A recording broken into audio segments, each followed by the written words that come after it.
I grew up in Austin in the 50s and 60s, which was an interesting time because that was the segregated South. I could literally see the Capitol Dome from my front yard. We would ride our bicycles over because that was this wonderful, expansive lawn, but we couldn't go inside to get a drink of water.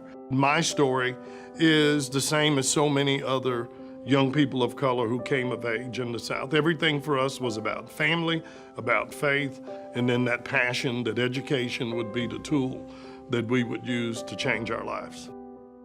I was fortunate to grow up in a very strong family infrastructure. My mother was a school teacher. My father worked at the post office. In fact, he integrated the post office. He was the first black clerk in the Postal Service. We had a family that was just almost fanatically committed to education. My mother was, as all parents do, was one of those that literally kept every one of my report cards from grade. All my grade school report cards were straight A's, and back then they literally had a deal for conduct. All my conducts were either needs improvement or, Lord help him, put a sock in it. But I was a good kid. It was explicitly understood, you better conduct yourself in such a way that somebody else coming behind you gets the opportunity. Because for so many people of color, there was the sense that if we came in and we failed, why give somebody else a chance?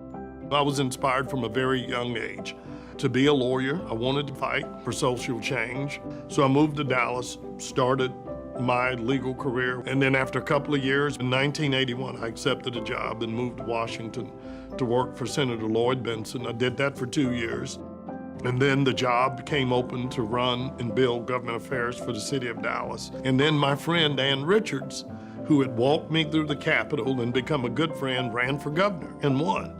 And she asked me if I would do a number of things in her administration. Ultimately, I accepted. While I was serving with Governor Richards as her Secretary of State, Steve Bartlett, I think, surprised a lot of people and announced he would not seek a second term as mayor.